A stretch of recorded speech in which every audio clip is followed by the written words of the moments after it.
Hey folks, AllThingsDentistry.com.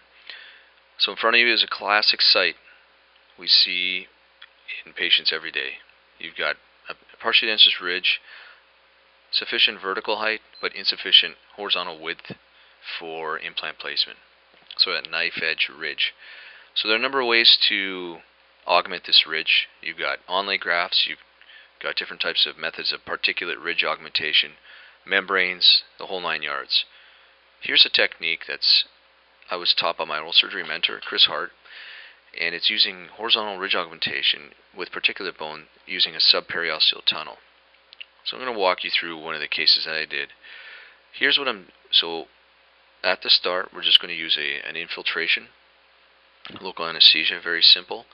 This technique here is called a hydropic dissection. So I'm going to be using the pressure of the local anesthesia. You can see sort of the blanching of the tissue, using my local anesthesia to get subperiosteal and elevate or dissect the periosteum away from the bone.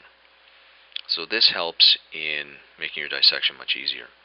We're going to be using a tunnel technique, so one incision approximating the premolar or the anterior portion of where you want your ridge augmentation to be, and then tunnel with a periosteal elevator on the lateral side of your ridge. Place your particulate graft, and boom, you're done. Get out of there. A very simple technique. No membrane, no mess.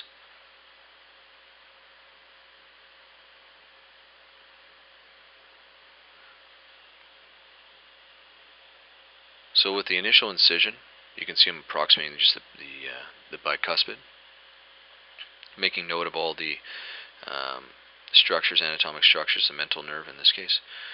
So we're going to make an incision that's high enough that I can place this 1 cc syringe. It's a tuberculin syringe, beveled. I'm going to be placing my particulate graft in there. So at this point, now I've made my incision, that's it. And we're going to now tunnel. This is in slow motion. I've already done the tunneling, but I wanted to show you afterwards. So you take your blunt dissection, subperiosteal, and just make a tunnel. Now it's important to remember that we're only going for horizontal width, horizontal augmentation, not vertical. So you're going to, let's see, Dr. Block says it nicely in his notes. Care is taken to avoid excessive dissection, keeping the dissection limit to the external oblique ridge, anterior to the retromolar pad without violating the peripheral muscle attachments. At the crest of the ridge, the periosteum is elevated slightly over the ridge to release the periosteal attachment of the lingual mucosa at the crest. So here's what I'm using an osteoconductive material. This is bovine. I've placed some of the patient's the heme products in there just to potentially help get some osteoconduction. I don't want to dive deep into the materials because materials are always changing. However, the idea of the horizontal ridge augmentation, you can use that with many materials. So probably the material you can't use is sort of a putty. You need this to be able to keep the structure of the tunnel on its own for the extent before you place your implants. So like I said, osteoconductive, and in this case it was bovine. So then what you do is you take your periosteal elevator and get into your tunnel, make sure that you've lifted, gotten underneath the periosteum. Take your 1 cc syringe, go to the most distal aspect of your tunnel, you can see right there, and then just express the contents into the tunnel, and that's it. Fairly straightforward. You got to make sure they get under the periosteum and ensure you're under the periosteum. I've done it such that I thought I was under the periosteum and got into the submucosa, and of course had to clean that out. So now you can see that the structure is maintained, and that's the beauty of having an osteoconductive material such as this bovine or any material that can hold its own structure in a sense. The putty would sort of go all over the place. So keep that in mind when choosing your material. So just as I'm going to be suturing afterwards, it's important to note that it's tension-free as well.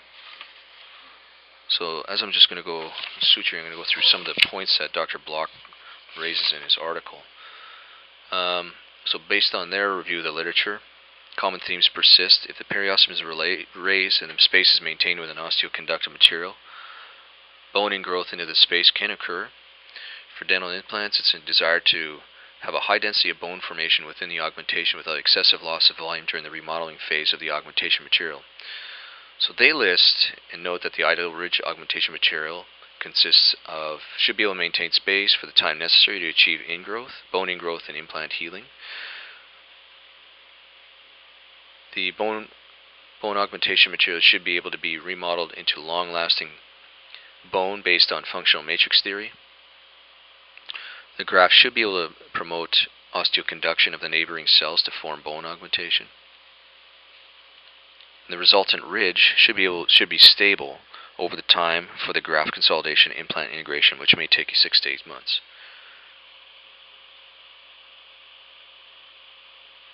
So now just a rinse. So again, important points like I just mentioned: tension free.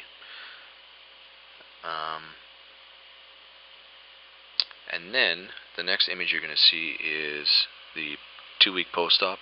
So we do have some ridge augmentation, and the patient's about to get implants into this location in a few weeks. Patient morbidity was really low. She felt like she had some tobacco. She's chewing tobacco, like a tobacco pouch in her buccal mucosa, and that's about it.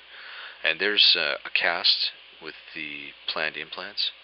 So it just gave me a sufficient enough ridge width to place a regular and wide platform. Hope that helps.